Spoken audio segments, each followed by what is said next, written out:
Hello and welcome. It's a pleasure to introduce our first interview in a future interview series of Validator 85223, the CEO and founder of the amazing use case DjookyX on the Concordium blockchain. Hello, Andrey. It's a pleasure to have you here today. Thank you, David. It's my pleasure indeed to be with you, and I'm happy to share my thoughts, my vision about our startup with beloved Concordium community. So, where to start from? Yeah, I guess you can explain us why you founded Djooky. Explain us perhaps a little bit about the history of Djooky and the team that you have behind Djooky, as to give us a bit of understanding of the project. Right. So my background is PhD in theoretical physics, and my passion is music business. So I devoted my professional life to my passion, and once I got a job of my dream, I became a CEO of Universal Music affiliate in Ukraine. Universal Music is the world's biggest international music company, one of three major companies.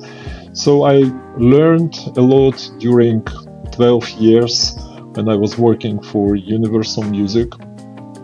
And I also found out that there are some things in the music industry which would be good to refine, to make music industry better.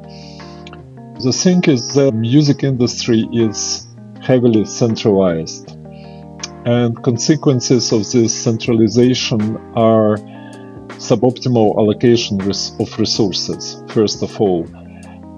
Music industry R&D is top 10 R&D in United States, which is #1 music market in the world. So in some years it's overcoming R&Ds of aerospace or defense or pharmacology or IT, which is nonsense. It only illustrates that something is wrong in the way music industry is operating. And how they scouting talents?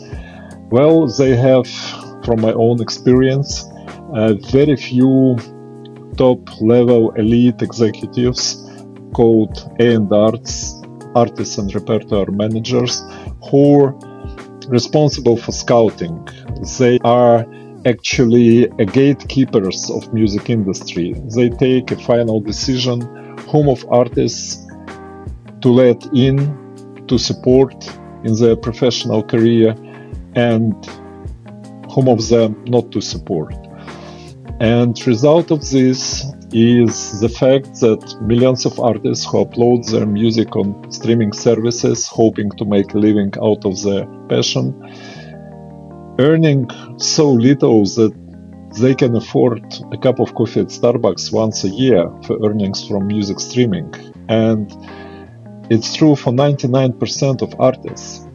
What I'm hearing you say is that Djooky is addressing, first of all, a skewed power distribution in the music industry, where artists are without influence of their future fate, but also trying in the process of addressing this to lower the entry barriers by introducing a platform that enables people to connect with their fans in a way that they wouldn't be able to via the streaming platforms.